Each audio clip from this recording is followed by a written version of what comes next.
Join me, Mark Windows, for Windows on the World live every Sunday 9 to 11 p.m. GMT. Check out our archive and programme stream at windowsontheworld.net.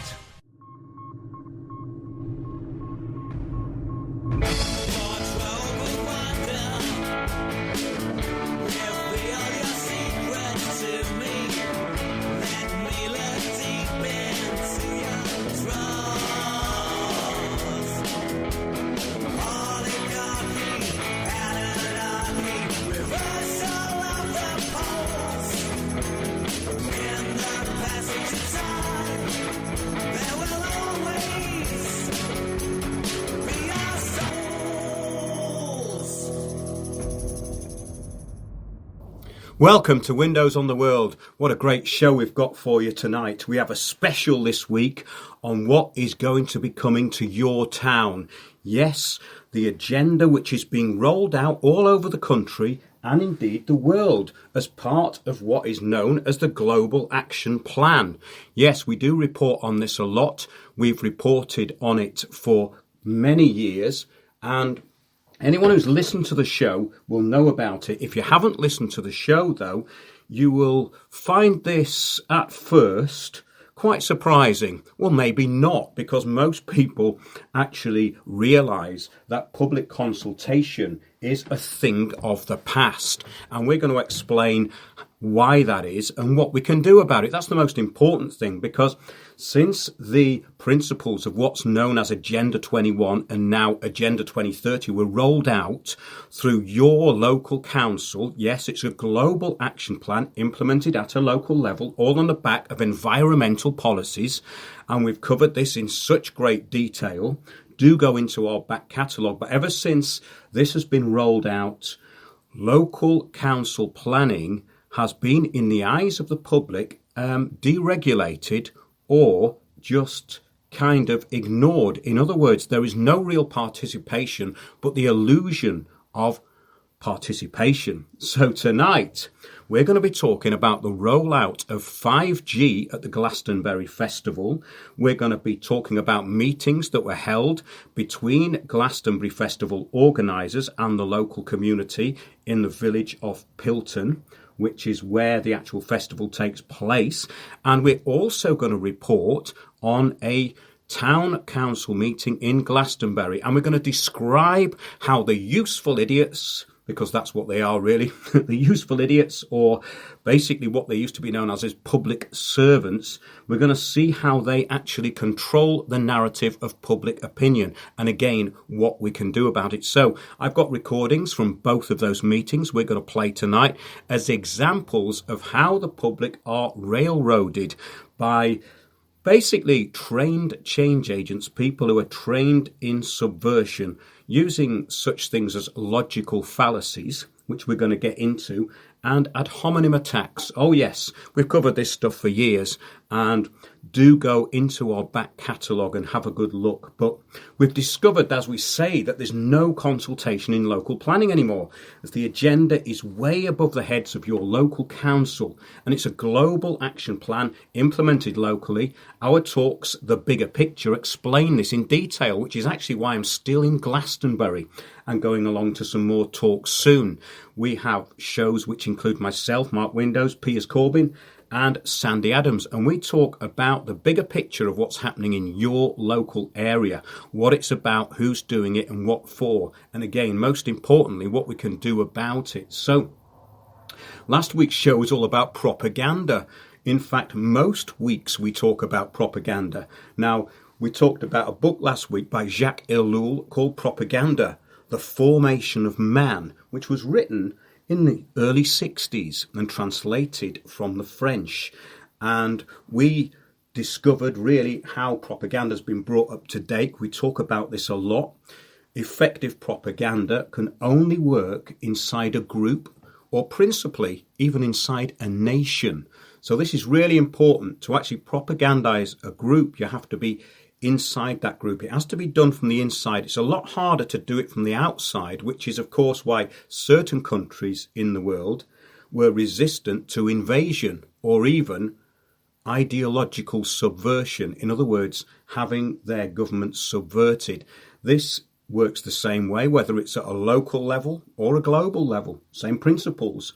The aim of modern propaganda is no longer to modify ideas, but to provoke action, which is where we get direct action. Yes, the state taking direct action on behalf of itself. In other words, the globalists who need the anti-globalists to form protest groups and turn up and be steered by the globalists, such as Extinction Rebellion, an arm of the state. We've talked about this. We've gone well into what they're about and how they came out of fake protest groups such as Reclaim the Power, Democracy Village, and of course the remnants of Occupy, when it was taken over by George Soros and turned into a climate change agenda to bring in these draconian policies which are going to take away all your rights. Is this a conspiracy theory? No, it's a 40-chapter document on the UN website and available at our talks. We actually show you the whole of the documentation so you can see it before your very eyes. So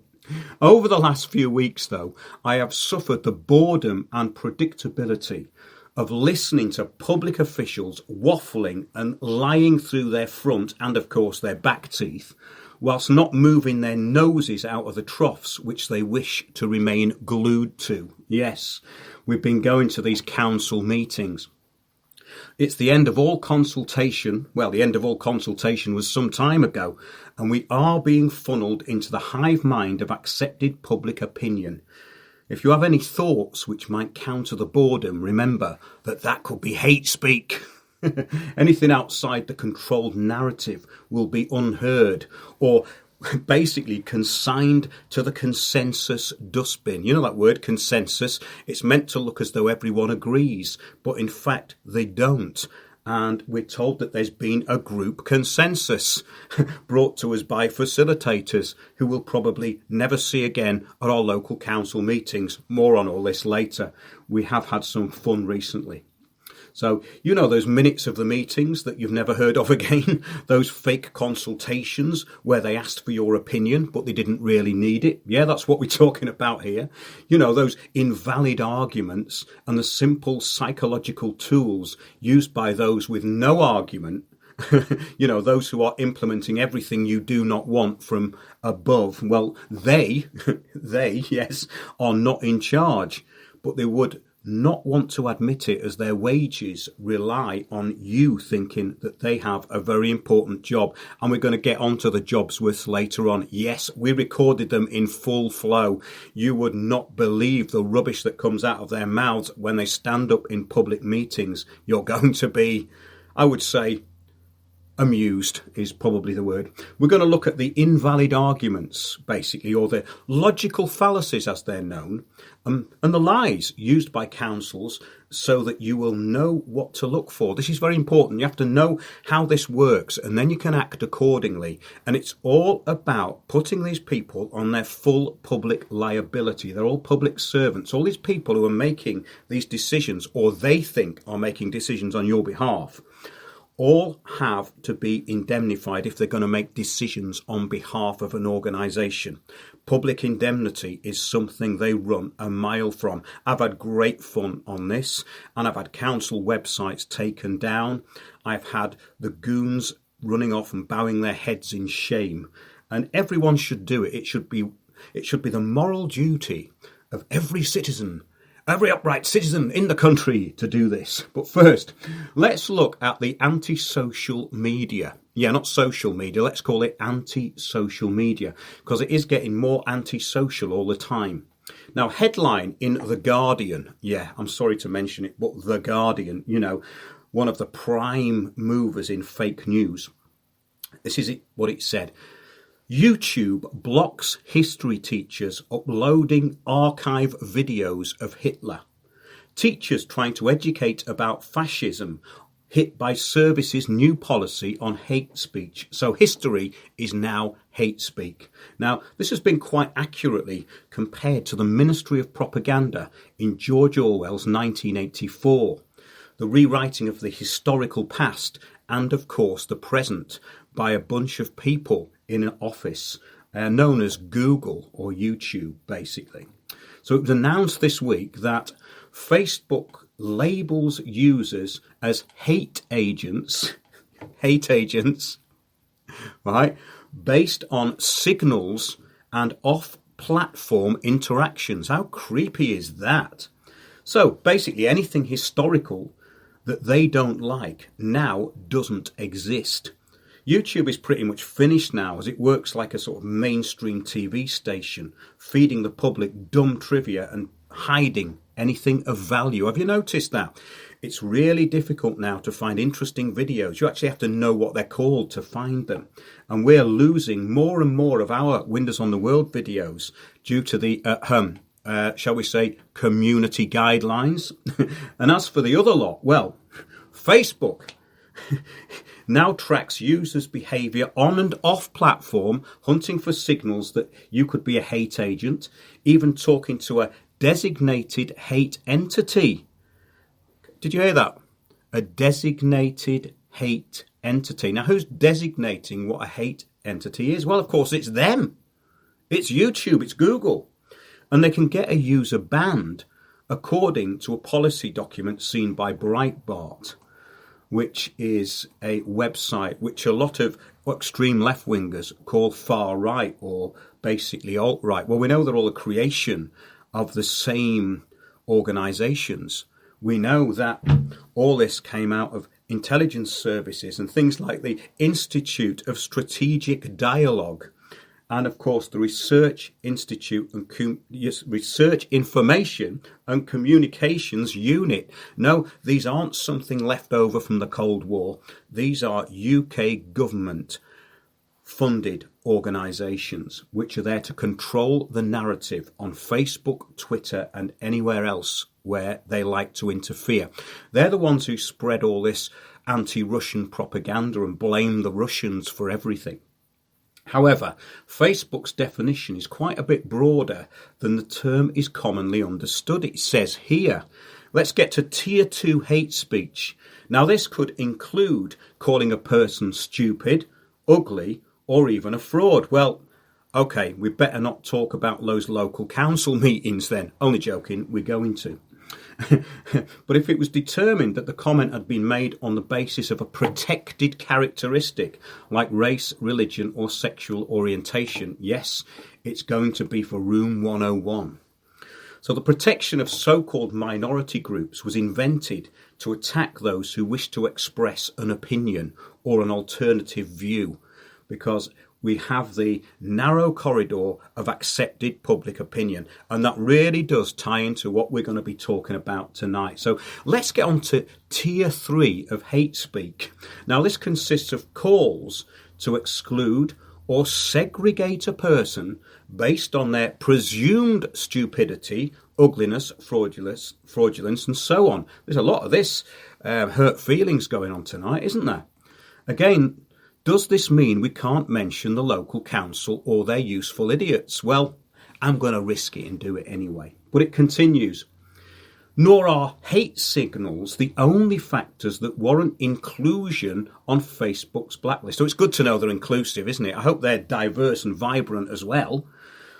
But it says here, like YouTube, the company is increasingly obsessed with so-called borderline, in inverted commas, content that does not violate its rules but doesn't sufficiently conform to its favoured 1984 narratives. This is interesting, isn't it? Because we've had so many of our videos restricted, and we've had a lot of borderline content as well. And they say, whilst this does not violate community guidelines, we're warning about it anyway, So basically, stay in line and post trivia. We want lots of videos of babies crawling about and pouring water on things and silly accidents. Do you remember that series Beadle's about, and all those things where the consumers would send in their videos of funny things happening in family videos? Well, I think that's really what YouTube was about to start with, and it really wants to go back to that. We have to control the narrative of public opinion,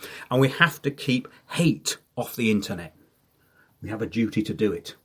But I don't know about you, but I hate having my freedom of speech restricted. So first, we're going to get on to the rollout of 5G at the Glastonbury Festival.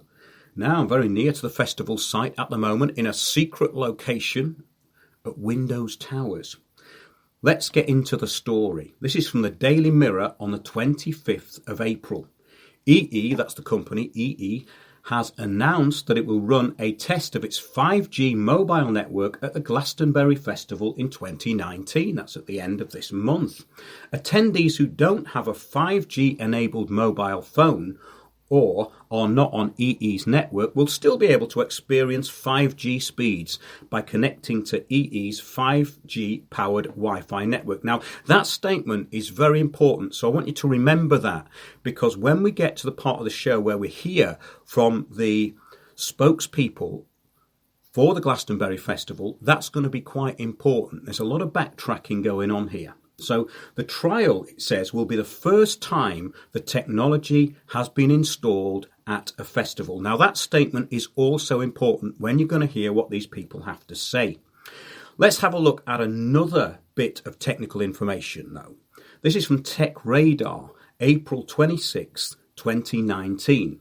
It says, with EE unlikely to have made its 5G services available to consumers in time for the festival, which starts on June the 28th, there will be opportunities to see the network in action, but most will benefit from the additional 4G coverage. EE expects data consumption to increase yet again to more than 70 terabytes across the weekend. I thought it was a music festival. What are all these people looking at their mobile phones for and watching videos? I don't understand it.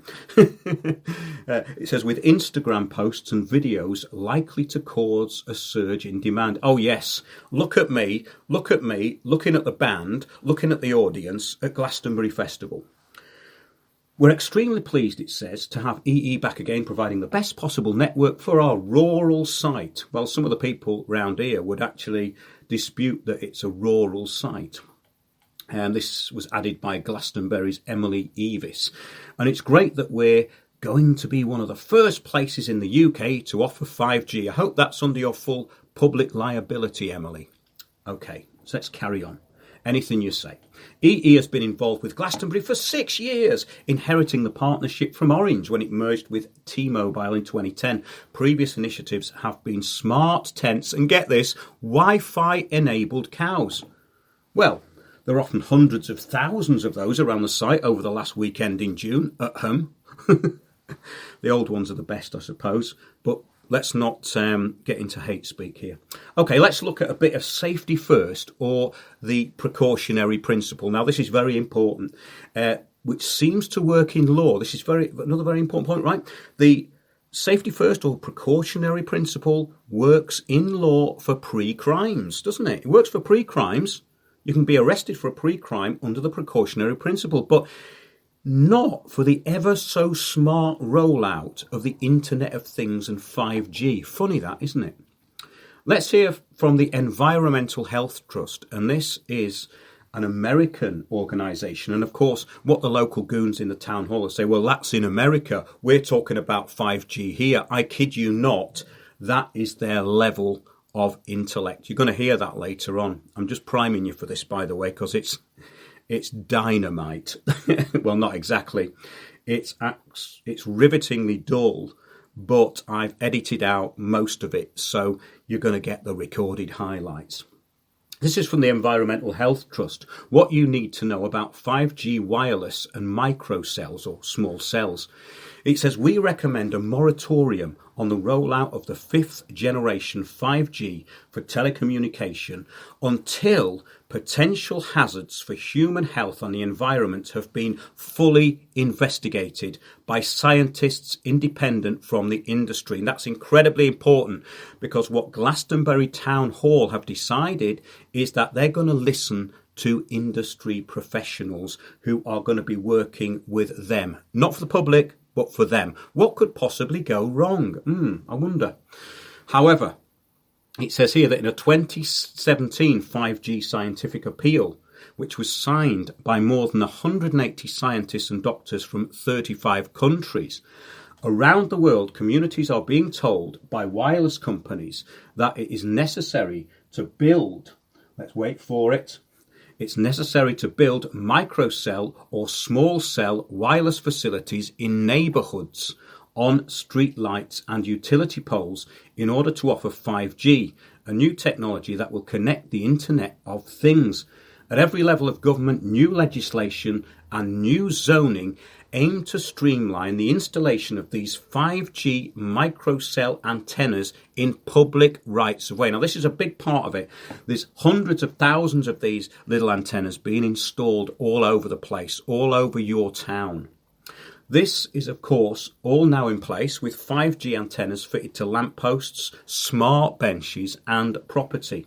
It's completely untested, and the repeaters in power are still using the World Health Organization as a measure of its safety. We're going to get onto that later.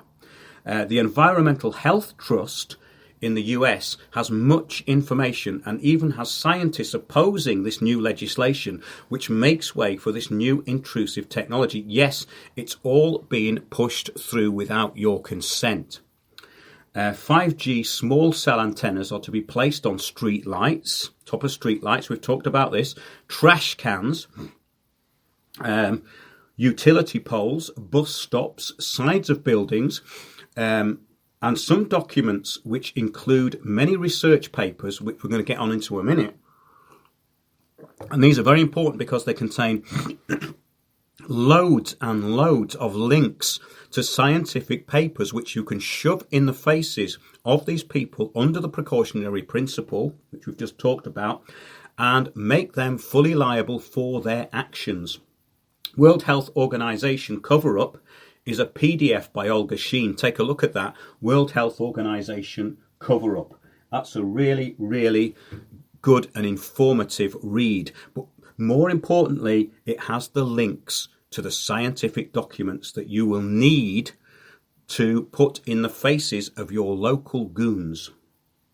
The ehtrust.org, that's the environmental trust we've just been talking about. They have some amazing papers on there. So it's all lowercase, ehtrust.org.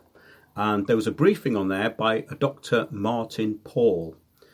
He says, basically the EH Trusts list scientific papers with control groups listing actual experiments which prove that there are horrendous consequences for ignoring the facts. There's quite a lot by Martin Paul on there, including some actual footage of him speaking at public meetings. So take a look at that. Very interesting stuff and very useful to arm yourself with in the face of adversity. Yes, in the face of what we're going to be talking about a little bit later. This is from Swiss Info. It says 5G is 100 times faster than 4G. It's a wireless connection built specifically to keep up with the proliferation of devices that need a mobile internet connection. Now, what we need to do is look at all of these small cell towers. Basically, we've got two types of technology here. We've got the radio waves, and we've got this millimeter wave technology, which many scientists are saying is incredibly damaging to human DNA and organs and the skin. We've been through that. We've done stuff on 5G before. There's quite a lot out there, but there's also quite a lot of misleading information. So make sure you cherry pick what you are going to put in front of the local goon squad.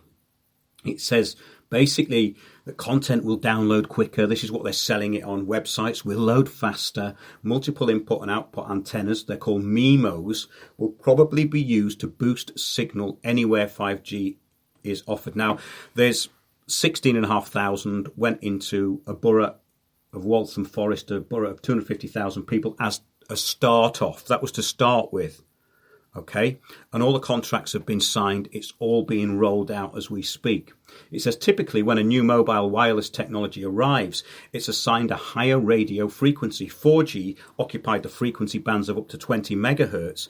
Soon the 690 to 790 megahertz frequency range, originally reserved for broadcasting, will be made available for broadband mobile communications applications in Switzerland. Now, the Swiss government are actually delaying the rollout of this, and there is being consultations in several countries. Do look that up. But it says here the government has also freed up frequencies in the range of 1,400 to 3,500 megahertz for mobile communications. But Peter Carlin, president of the Basel-based Doctors for Environmental Protection Group, is warning that 5G uses very short waves which will be absorbed by the skin. He adds the skin is already exposed to the harmful effects of ultraviolet radiation. 5G could present an extra cancer risk. So yes, that's the precautionary principle once again. In July 19th, that was 2017, the Honourable Lorena Fletcher Gonzalez, who was chair of the Assembly of Appropriations at the committee in the state capitol room in Sacramento, California, stated that there was this bill going through, which was 95814 and SB 649. And this was a letter that was sent to this Assembly member from members of the public. Dear Assembly Member Gonzalez, on behalf of more than 3.3 million AARP members in California, I am writing in opposition of SB 649, which would harm Californian consumers. It is part of a nationwide effort to undermine the authority of local jurisdictions by allowing the installation of wireless or smart cell technology, small cell technology, without requiring city or county discretionary permits. So no planning permission going on here. No permissions are being sought. It's being rolled out. It says here this is clearly a usurpation of local authority and is contrary to the public's interest in transparent, accountable government. Do you remember that? Accountable government. That was a long time ago, wasn't it? Another one says this bill would make the installation of small cell wireless facilities such as those used to facilitate 5G networks, ministerial rather than discretionary at the local government level. So what this is basically saying to you, all right, this is America, and the Goon Squad are going to say to you, well, that's in America. Well, it's a global thing. It's not unique to one country. They're going to say that local government are having a say in the matter. I'm here to tell you that they're not. This has already been rolled out. They've already agreed to it. But what you can do is get them on their own public liability. Cell tower radiation, it says here, this is 2017, another study. Cell tower radiation is linked to damage in human blood. A new published study compared people living close and far from cell antennas and found a significant impact on people living closer to cellular antennas. Damage was found in their blood that predicts cancer development. Read the study, Impact of Radio Frequencies. Now, this is all on these websites that I'm telling you about, the EH Trust and the World Health Organization document PDF by Olga Sheen. Let's carry on with a few more to give you some information to fire at these public officials. Millimeter waves impact bacteria growth. New research finds that millimeter waves alter bacteria growth, and the combined action of these frequencies with antibiotics had even stronger effects. Read the study Millimeter Waves or Extremely High Frequency Electromagnetic Fields in the Environment. What are their effects? Check out the paper in that Olga Sheen document. There's so many more listed. So get this. Community authority is overruled. This is really important. Communities are being stripped of their rights to make decisions about this new technology. Streamlining means almost automatic approval. Public notice and public hearings are being eliminated. Now, all that we're going to get is basically a little bit of an appeasement from local councils. These people are not important enough to stop this, but they're publicly liable for everything they say and do. So it says, even if homeowners on the street oppose the antennas on their street, the opposition will be disregarded. Scientists worldwide are calling for a halt to the 5G rollout. In 2017, over 180 scientists and doctors issued a declaration, that's the one we've talked about, calling for a moratorium on the increase of 5G cell antennas, citing human health effects and impacts to wildlife. Another important thing that's not been brought up. Some of these frequencies that are going to be used in the spectrums used by 5G are extremely damaging to animals and, of course, us. It's really worth getting your homework done on this, because this is completely untested. This technology is not tested. And it all comes down to who indemnifies those who are actually responsible. This is the problem and it's the solution. It has been reported that insurance companies will not underwrite promises that 5G is safe and will not cause harm. So get that. Insurance companies will not underwrite 5G, the risk assessment or risk of damage from 5G. However, what can easily be insured by any insurance companies are mortgages on houses that are threatened by massive sea level rise, because it's only the alarmists and the lobbyists that are saying this is going to happen. Listen to real scientists and they know, so do the banks. If there was going to be massive sea level rise, nobody in London would be able to get a mortgage, would they? They wouldn't be able to get a new mortgage. So that alone tells you something's up here. And the mere fact that no one will underwrite the safety of 5G is incredibly interesting and important. So let's talk about the UK now. We have attended these local council meetings in Somerset over the last week, and the Glastonbury Festival were represented by 2 employees at a Pilton Parish Council meeting. They were well schooled in avoidance, these 2, and they were spouting invalid arguments, or what is known as logical fallacies. And you'll find this a lot. They also use ad hominem attacks, and they also accuse you of being intimidating. So look out for that one. So as expected, the local council meetings in Glastonbury Town Hall, and this one had quite a few logical fallacies thrown around also. So both of those meetings, they were using logical fallacies, or basically invalid arguments against the public, along with a bit of ad hominem and negative attachment. In other words, attaching people who may be protesting against this to something negative. That was also one of the dirty tricks used by the council. So let's see. One of the main claims made by these council officials and public officials is that somehow, because the World Health Organization, by not declaring 5G dangerous, has somehow said that it was safe.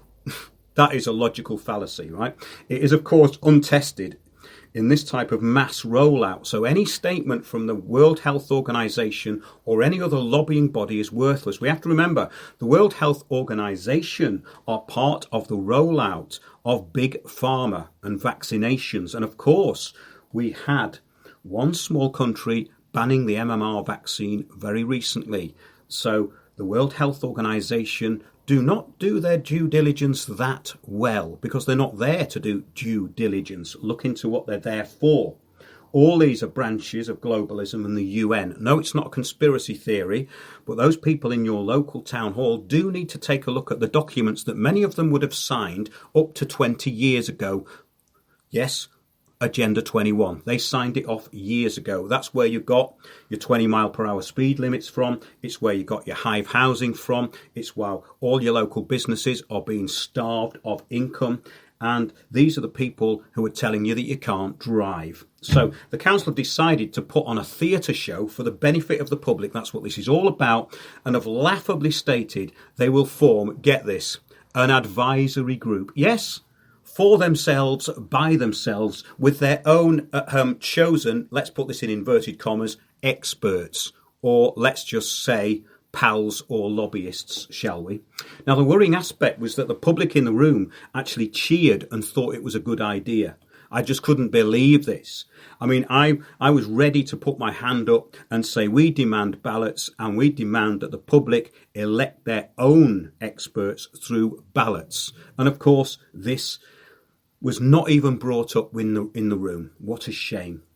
What they should have done was force a public vote and state that they, the public, were to appoint the body to advise the council, but such is the indoctrination and compliance in that room that this did not occur to them at the time. Now, you have purposefully, this is the council, purposefully manipulated public opinion and scientific findings so that the wireless industry could proceed unimpeded.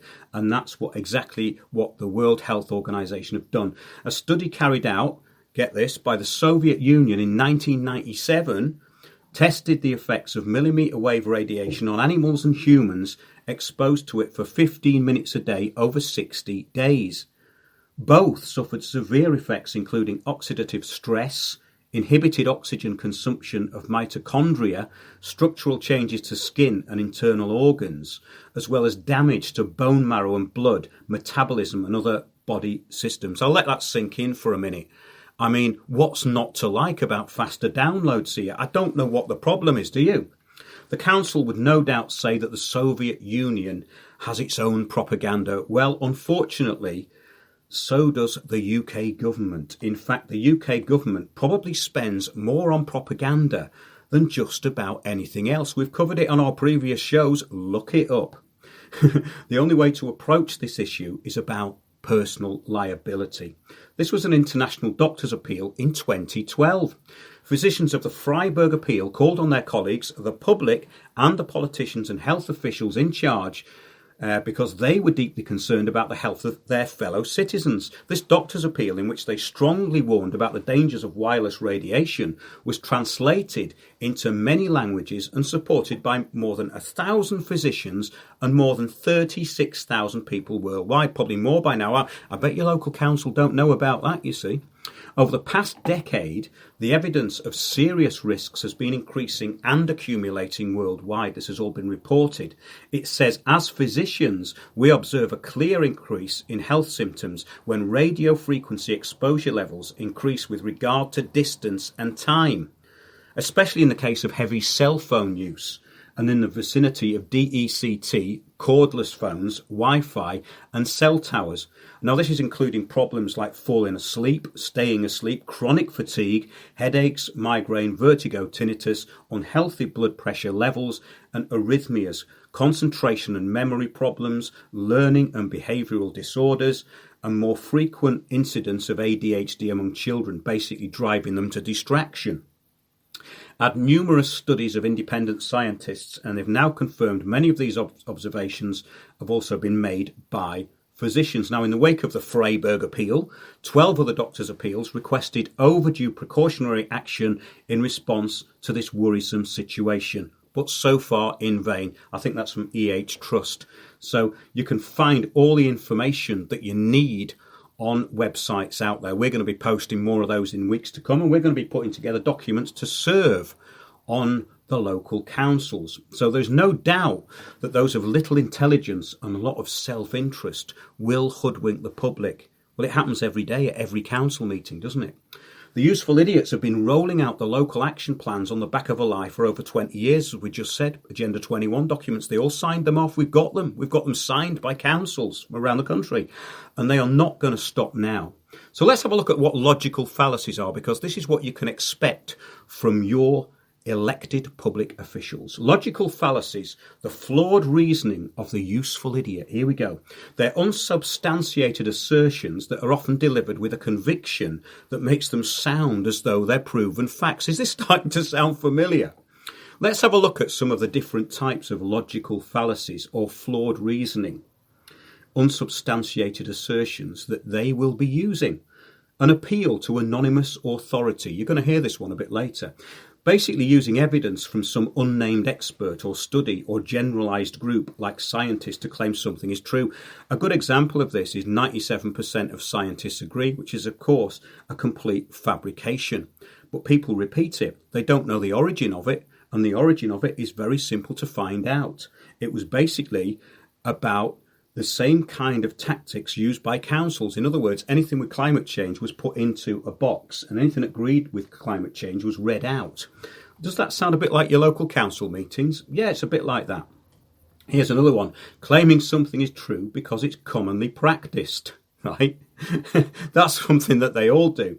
Next is appeal to incredulity. Basically, because a claim sounds unbelievable, it must not be true. Now, you get this with all these public officials. When I pointed out Agenda 21 policies that they're implementing, they say, I don't buy into that conspiracy theory. Well, you do buy into it because it pays you wages. Therefore, you've bought into it literally.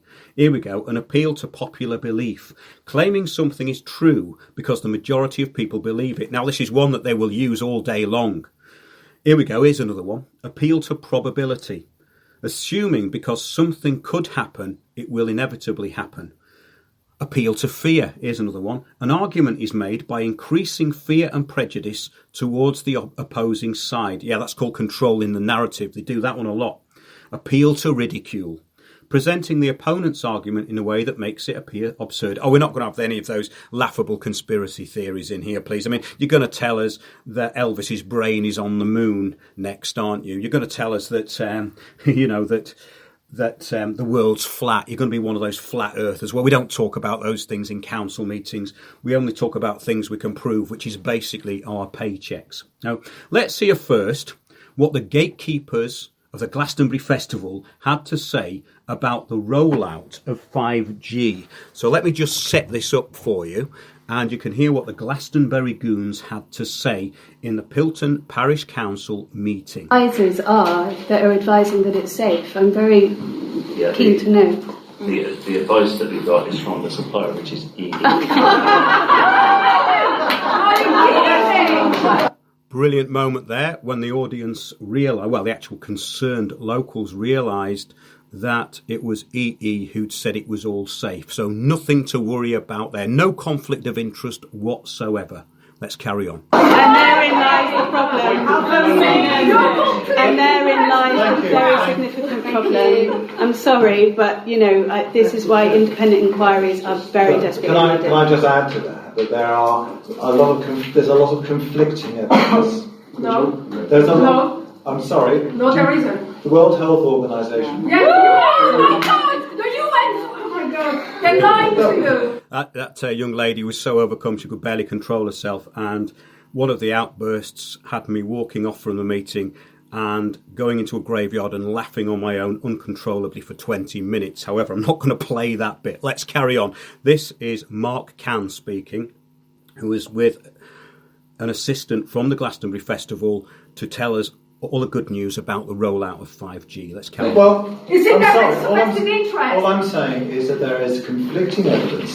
There is conflicting evidence, and there is also, I believe... But English breakfast is more dangerous than 5G. I think that young lady was referring to a quote, basically, that the English breakfast is a health hazard, and according to the government and Public Health England, it's more dangerous than 5G.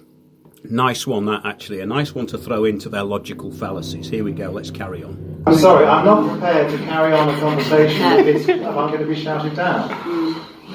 Get on with it. Carry on. Carry on. Thank you. Yeah, I had to tell him to carry on at that point. Because what he was doing, he was sitting back, basking and looking around very arrogantly, as though he was in control of the room. And he did this several times. It was most insulting. A lady came in to the meeting, and he made the point of sitting there, saying nothing and watching her while she took her seat. In other words, it's a kind of passive-aggressive intimidation tactic, way below the belt, that one. But there's more to come. Carry on, yeah, go on. I said there is conflicting evidence. We have been advised, and it's from a range of sources, yes, including the supplier, but also other national bodies have all commented that there is no great evidence that the technology that's being used here has the impact that you suggest that it has. There is no evidence to suggest that is the case, that it is any different from 3 or 4G. We'll show you evidence. And that's actually not what the questions were about. Nobody actually really said that. They were just mainly saying it was untested and there was scientific evidence to the contrary of what EE were actually saying, or they were saying on behalf of their sponsors. Some people may have a different opinion on that. It's not opinion, it's fact. Can I just ask No, you if sorry. you have any evidence that it is safe? Yeah, show us the evidence it's safe. I could argue the same question about a whole range of other products. Yeah, well, I'm not Logical fallacies coming in now. talking about a whole range of other things. I'm talking about something that's happening here. Can you tell me if you have any evidence that it is safe? As Adrian has already said, we have done due diligence, we have taken advice, and we are happy that that technology in its very limited form, in a very different form from that which is sometimes referred to as weaponized. It's a very different form, and we are happy that this Is a report that you can read? Is there a report? Can I ask you again, because you haven't answered my question, do you have any evidence that 5G is safe? I have any evidence to the contrary. Do you have any evidence that 5G... Again, a good logical fallacy there. You're saying he hasn't got evidence to the contrary, which is basically a diversion. Now, this guy's called Mark Cann, and he works for Glastonbury Festival, and he's now made himself publicly liable for the rollout of 5G because he's speaking on behalf of the suppliers, EE. Let's carry on with what he has to say. is safe? Can you answer the question, yes or no? I got that with the test side. Look, I am not a scientist. I am not in a position to give I'm not asking you if you're a scientist. I'm asking you if you have any evidence that I have no 5G suggestion that is safe. I have no suggestion that it's not. Resorts back to his first logical fallacy there. Absence of a problem is not the fact that the problem isn't going to happen. Absolutely, Andy. Exactly. Oh, somebody brought in such a good point there, and there was that lady brought in a very good point, and also we now know that the English breakfast is far more dangerous than 5G, so be very wary of those at Glastonbury Festival. Let's carry on with something else. Now, what also happens at these public meetings is that you'll get somebody saying that they've been somehow verbally assaulted or intimidated, and that's exactly what happened. The clerk for the parish council then dropped this little bombshell. Because I'm told to do the act. I'm not happy to sit here and be intimidated by members of the public. She just said, I'm not prepared to sit here and be intimidated by members of the public. She was recording the meeting, writing it down, making notes with her back to everybody. Not at any point was she intimidated. So I leaned over and put her right on that. No one's intimidating you. No one's intimidating. No, they haven't. That's absolutely untrue. Right. And that's really no good to do that. just- That's really undermined everyone in the room, those two especially. Okay? Well, to be fair, they did a very good job of undermining themselves, but let's carry on. Can I just ask you to stop? I'm not going to continue this meeting. I think we have had all the various points that people want to raise. I've undertaken... I'm sorry, the meeting is now closed. Can you write your names down here, please? Why not? So you want to be anonymous? Why do you want to be anonymous? We already gave our names at the beginning of the meeting. Well, I wasn't here. I'm asking for your names. I'm not. So you're not going to give me a name? So that was that, really. They drew it to a close and they left the building. However, the approach that they took was adversary. They treated the public as though they were adversaries, which was really stupid of them, very stupid of them. And in fact, we now know that they are publicly liable. So that's Glastonbury Festival organisers. Let's get on now to the next part of the show. Now, basically, we've heard there the parish clerk even stating she was being intimidated, and she had to be reminded of the facts also. So let's get on to the Glastonbury Town Hall meeting, which announced its new policy for gatekeeping of the 5G rollout in the guise of, yes, a public consultation, which, yes, you guessed it, they will be their very own council-appointed advisory group. Yes, their very own council advisory group appointed by, yes, themselves, and their approved gatekeepers, of course, to suppress public opinion until it is rolled out as it has already been approved. So all of this is just lip service for the public. Does anyone actually think that their elected councillors and local public servants actually have any choice? They would like to think so, but like most things that happen in your town, it's way above their heads in many different ways, as the recording of the Glastonbury Town Hall meeting clearly shows. So we're going to go on to that now, which is the Glastonbury Town Hall meeting. Basically, this was all part of a larger meeting about local issues, but this is the part of it was about 5G, and there's quite a lot of people in there in Glastonbury Town Hall. The conclusion is that there is no damage, then I would suspect that it will continue anyway, and the parish of Glastonbury will have no way of opting out of it. So I would like... So that was the most truthful thing said all night. They will have no choice of opting out of it, because basically they've already agreed to the World Health Organization definition that it's safe. Let's carry on. I actually think that we would oppose this until we get proper analysis and a decision from the World Health Organization about the actual... So it's the same as the Glastonbury Goons meeting.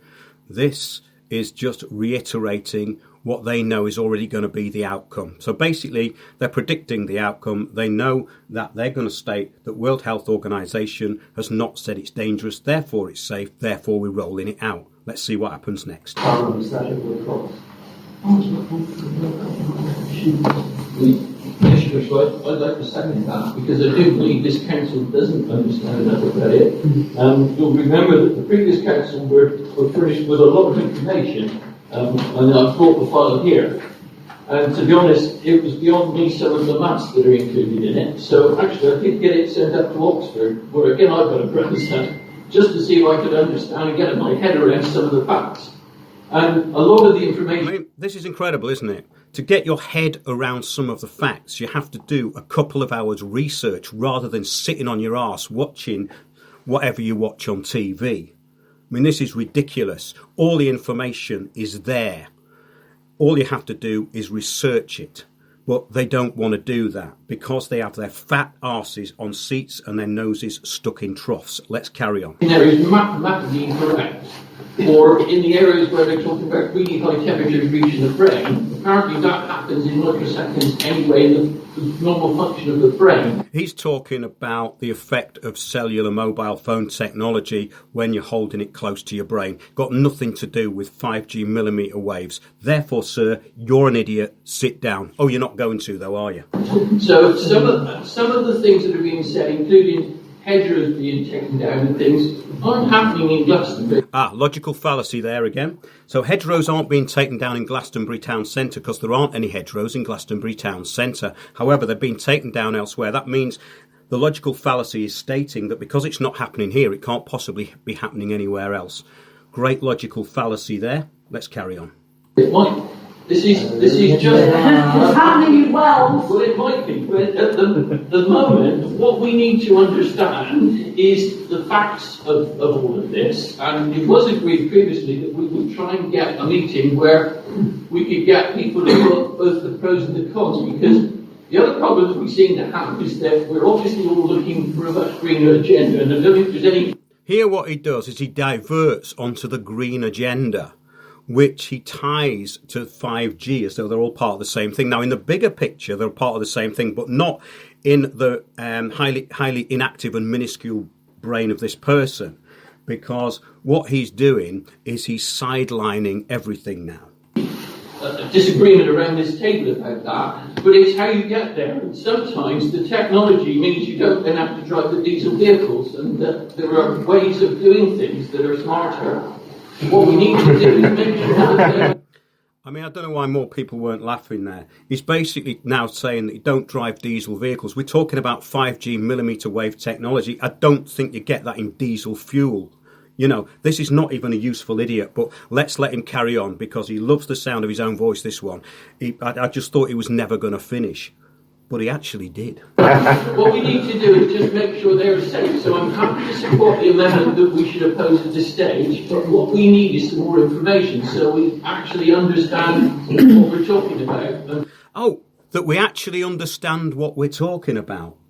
Well, that would be good, wouldn't it? Wouldn't it be good if these people actually did some preparation before they walked into a room full of members of the public, got up and started waffling and diverting onto issues of side issues, basically, of no importance to the meeting? Why don't they actually fill their heads with some facts before getting up and waffling on and boring the death out of everybody in the room? This is what I don't understand. I mean, if I get up and do a talk, I've prepared for that talk for months. I can be taken apart by anybody. Come along to see the bigger picture with myself, Piers Corbyn or Sandy Adams. You will find fact, and clarity. What is it about these people that they can't even think straight? Let's carry on. I hope it'll be over soon, this one, and we'll be on to the next useful. For us just to go off and say, no, we don't want that. hold up the world. You remember the Victorians said that if you went more than 12 miles an hour in a railway engine, it would be logical a fallacy. disaster. I even actually said out loud that was a logical fallacy. He said the Victorians thought if you went more than 12 miles an hour, something weird happened. Now, what the hell has this got to do with millimetre wave technology? I mean, this guy, at this point, I was thinking, maybe he has a mental illness, and I'm not being funny here, but this is extraordinary that anybody can just go off on these kind of tangents and do it publicly. Let's carry on, see what else he has. The rain would flow up and something. So let's just look at this with a cool head.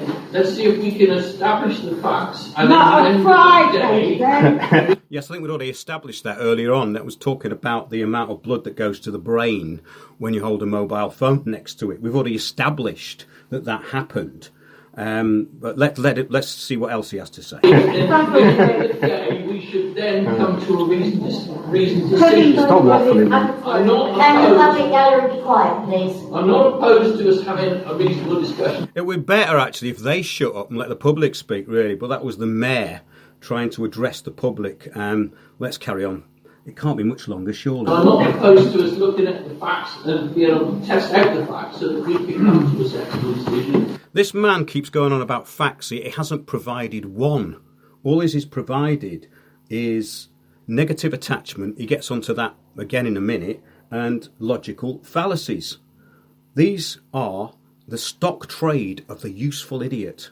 But if people just stand and shout at us when we come out of church, or they just feel they've got to lose their temper and use bad language, frankly, I feel they're... Here we go, the negative attachment. So there was a little protest by a couple of people against 5G who were just saying, save the trees, stop 5G. And he's now turned that into shouting at children. Below the belt, a bit like that council clerk saying that she'd been intimidated. This man is treacherous. That was disgusting and below the belt. losing the argument, not winning it. And for us to make reasoned decisions, we need to have some proper facts. He keeps mentioning facts, but we haven't got any, have we? Can we just have one, please? Which, as John Rodney says, is way beyond probably our capability. Oh, that was the first truthful thing said by him all night. It's way beyond our capabilities. Yes, public speaking is way beyond your capabilities. Thinking is way beyond your capabilities. But being a subversive and using ad hominems and treacherous techniques against the public is your stock trade, which is what you're good at. You can't do anything else. So I'm happy to... How about democracy? Put it to a public vote. Yeah. I can't believe it. I can't believe it. Somebody in the audience has actually come up with a unique suggestion. Yes. Yeah. Yes. Yeah. Public vote. Public vote. Public vote. Public vote. Yeah, ballot, not consensus meeting as well. Independent. Independent. Yes. Not World Health Organisation. Not the World Health. Thank you. Ooh, the natives are getting restless. And we just have, could you just please put your anger to one side, you guys? Okay, that was below the belt. That was despicable and disgusting. She's now said, can you put your anger to one side? Nobody in that room was angry. Nobody. They were asking for public engagement.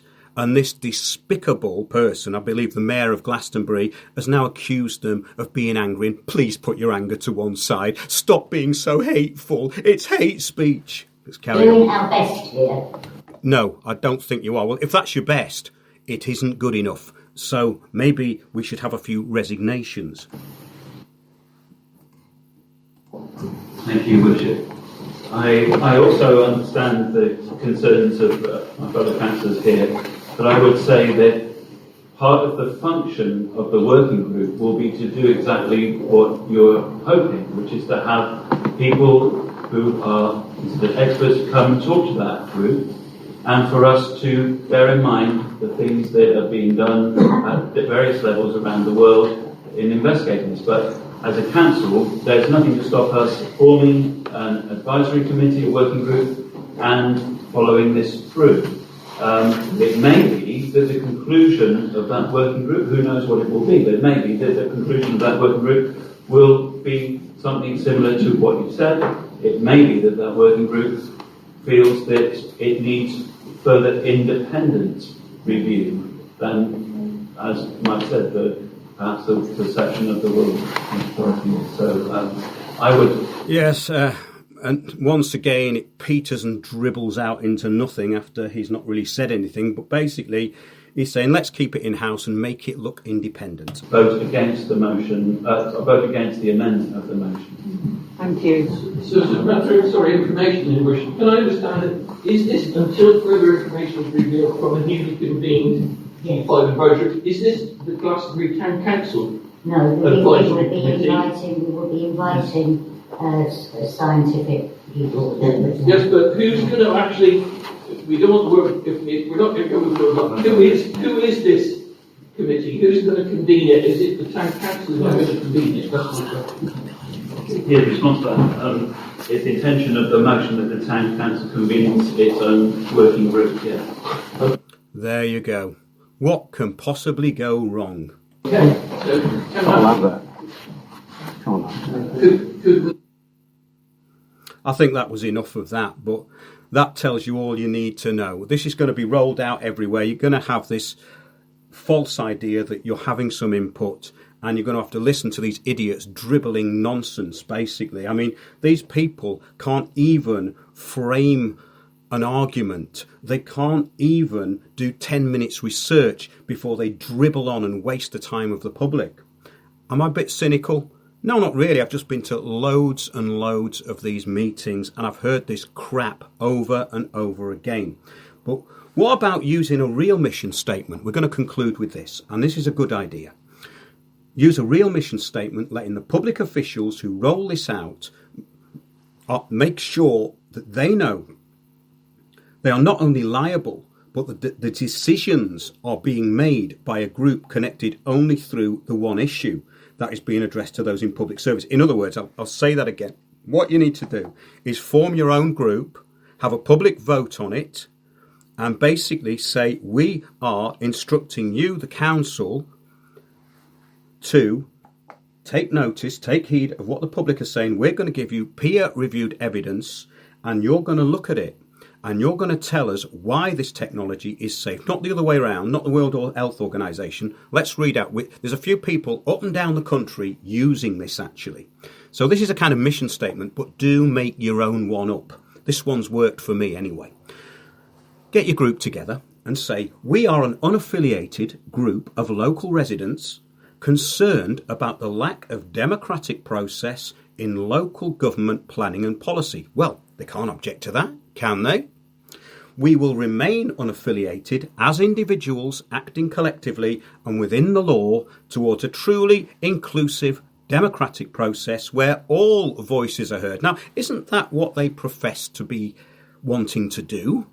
They can't disagree with that, can they? But also remember that once you form a local action group, that means that the council have taken it over. Local action groups are merely an arm of the council. And I've seen this time and time and time again. We are not affiliated with any group or organisation whatsoever, so they can't accuse you with a negative attachment, like that idiot did, said, well, we don't think that people should be shouting at children. So if your group is seen on the street, for instance, and they start giving them all this stuff about you're discrediting your campaign and the logical fallacies we've been talking about, you just say we're not affiliated with any group or organisation whatsoever. However, this does not mean that we do or do not endorse other groups. We're not going to openly say who we do or do not endorse, and you're not going to attach negative attachments to us. That's very important because they love doing that. We do not agree with arriving at a consensus, yes, the C word, through being steered into predetermined outcomes by trained facilitators, either working for the council or public-private partnerships. Now, to understand this, you have to understand how they roll out these meetings. These meetings were pretty much the same as all the ones that I've seen using Delphi technique. They were using logical fallacies and, of course, negative ad hominem attacks, and basically becoming victims within the room and telling people that they were getting angry where they weren't. These are all that. Isn't it funny that this is the sort of thing that the police do when they want to nick you for something, and your local council do it to you as well? However, let's carry on with this. We do not agree with arriving at a consensus through being steered into predetermined outcomes by trained facilitators, either working for the council or public-private partnerships. Now, that's very important, public-private partnerships. We deem this to be against the public interest and an affront to democracy. So, I hope you enjoyed that show. That's what happened over the last few weeks in Glastonbury. That's what's going to happen at the festival. So, you all know now who's liable. Glastonbury Festival. You can make Michael Eavis liable because obviously he's the CEO, but there are other people who've put their names to this. So there you go. That's it from Windows on the World this week, and I hope you enjoyed that. I hope it wasn't too boring listening to those goons that you have to suffer maybe at your local council meetings, but I hope it was a good reflection of the nonsense that they are giving you. So that's it, and we'll see you all next week. We've slightly run over here, but I hope it wasn't going on too long. See you all next week on Windows on the World. And do remember, you can book our show, The Bigger Picture, which is myself, Piers Corbyn and Sandy Adams, giving you the information you need to actually counter what's going on. So that's it. See you next week. Join me, Mark Windows, for Windows on the World live every Sunday 9 to 11 p.m. GMT. Check out our archive and programme stream at windowsontheworld.net.